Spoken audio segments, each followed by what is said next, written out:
be checking in here, man. I wanted to talk about Mobb Deep Infinite. You know, shout out to Mass Appeal and the albums that are coming out of the camp, or just the Legends Has It series, if you will. Superhero rap, if you will. You know what I mean?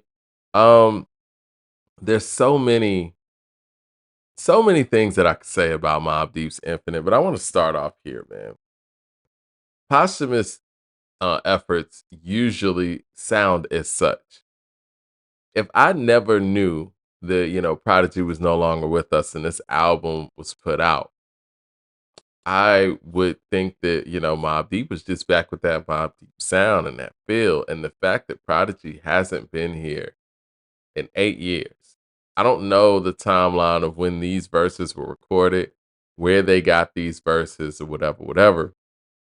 And sometimes you don't wanna know those things, right? Like, I wanna see the movie, I don't really wanna watch the making of the movie or understand how they did these effects. I just want to watch and appreciate the movie, and that's kinda how I walked into this project. Um, Saying all that to say, man, kudos to Havoc and The Alchemist on both ends for Havoc. Havoc's bar work and his rapping on this album, I thought was very, very dope. Now, I did see some comments of people saying that, they thought some of the raps and all that were basic on this album. But to me, Mobb Deep is about Mobb Deep is a culture, it's a feel. You know what I'm saying? Like that gritty feeling that you get when you hear hip hop music. And that's why to me, Shook Ones is so important. Shook Ones Part 2 is so important to hip hop and to New York hip hop and East Coast hip hop in the 90s. It is that quintessential hip hop record for the East Coast in the 90s because it lets you know what this group Mobb Deep is about. And the infamous, the album that it's on, is littered with records that are like that. I was listening to the infamous not too long ago, man. Like, it's it's a culture, you know what I'm saying? Like that grittiness that you get from East Coast hip hop. And I don't know if this is gonna be so much as a review because, the reviews that I've done before, I'm ranking some of the songs from 1 to 10. I don't want to get too into ranking things so much, but I will say this, I want to appreciate this album. And is it a perfect album like the Infamous is, or like a Illmatic is? Nah, I wouldn't say that. There's one or two songs on here that I'm not a huge fan of. I don't really like the what is it, the Mr. Magic. Oh, it's the yeah, Mr. Magic. Not a big fan of that record, right? But that doesn't mean that this album can't be a classic. I think when we look back at Mobb Deep's career and what they mean to hip hop and what they mean to the East Coast and that sound and how we're getting, revived versions of that sound throughout hip hop now, and the fact that they were able to pull that off in 2025 and not just pull it off, but actually, make a quality, I feel like a great effort with their lead MC no longer with us and been, and passed 8 years ago. Like, this is an incredible production job by the Alchemist and Havoc. And not only just making beats, but making this stuff flow, making these songs make sense with one another, making sure that the features made sense, and keeping the Mobb Deep culture together and flowing and progressing. And I feel like the rapping that Havoc was doing, he was working perfectly with the Ghost of Prodigy, man. And it was incredible, man. I love how the album starts off. Like Mobb Deep Against the World is the perfect intro. Like the sequencing and the production job. And when I say production job, I'm talking about pulling everything together. I ain't just talking about beat for beat. Beat for beat, it might not have been a 10 out of 10.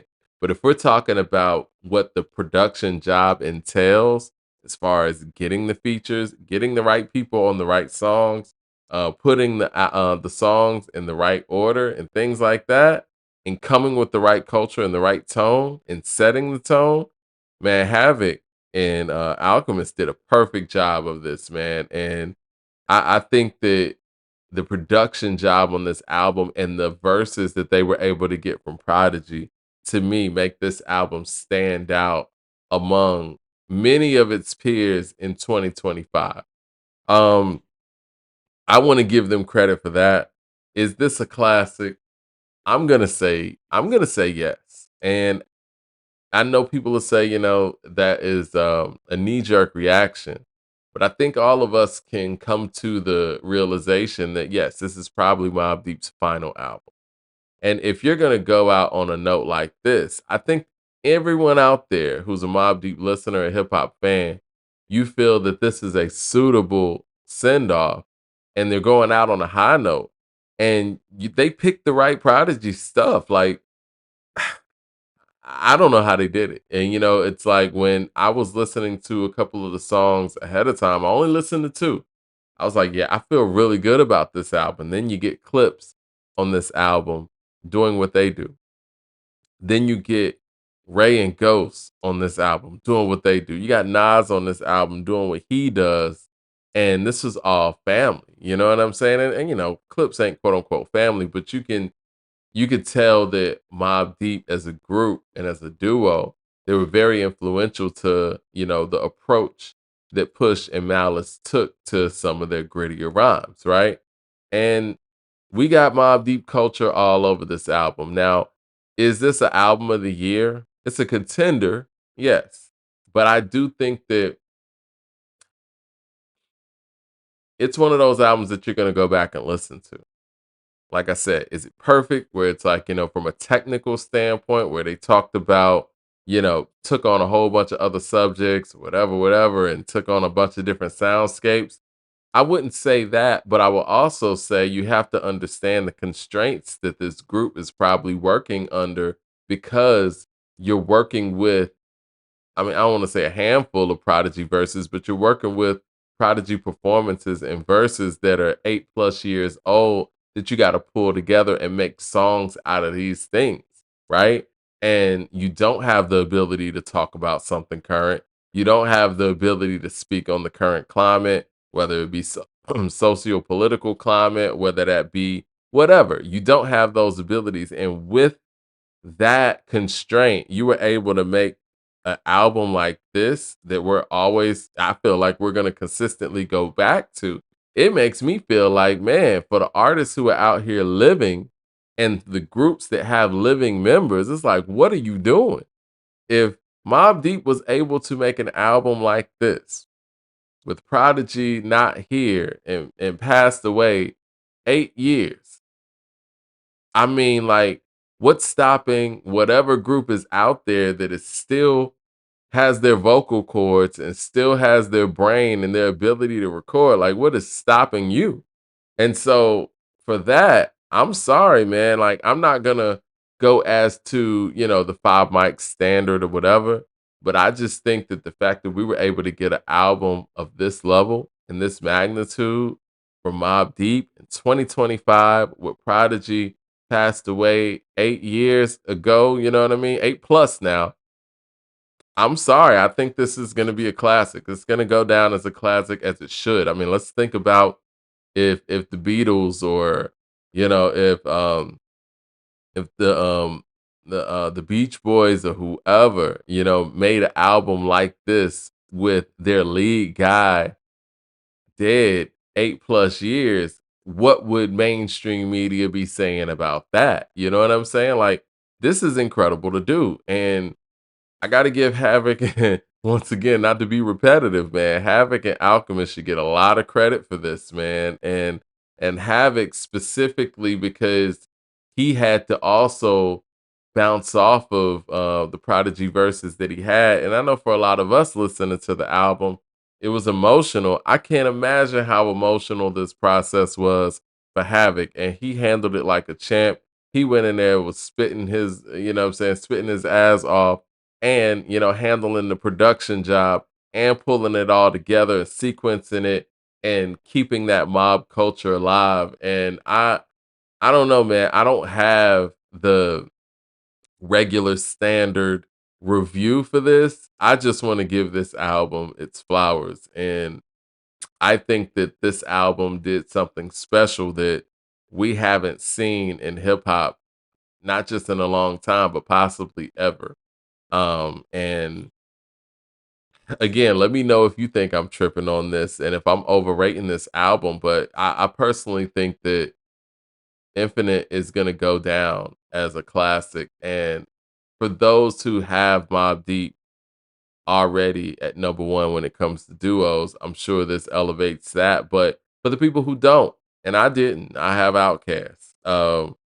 And I have to think about how the duos, line up after that. But this definitely is a feather in Mobb Deep's cap in that conversation, and I feel like an album like this elevates Mobb Deep, and usually posthumous efforts don't do that. Posthumous efforts are usually your favorite player getting traded to the team you want to forget that they got traded to, like a Olajuwon in Toronto, or a Ewan in Orlando, a Sean Kemp in wherever he was at. But this wasn't that. This was actually great, and I think that for people who are being super critical about this album, again, in the comment section, I would like to know what your gripes are with this album. And you also have to understand the constraints that were being worked around for this album to even take place and to be made at this high level. And ask yourself, for the groups that do have all living members, could they make an album this good? And again, I'm not sitting here giving the album all kind of bailouts because Prodigy's been dead, but you have to understand how incredible it is that they were able to not only make this with the emotional toll that that takes, but just with the limitations that you have with your lead MC not here to bounce ideas off of. So that's my soapbox on it, or my review, if you will. I'm going to say this: the Clips still are in the running for album of the year, but I think that Mobb Deep made a classic album with Infinite. Hit like and subscribe. Mobb Deep for life. And let me know in the comment section what y'all think about this tape. All right.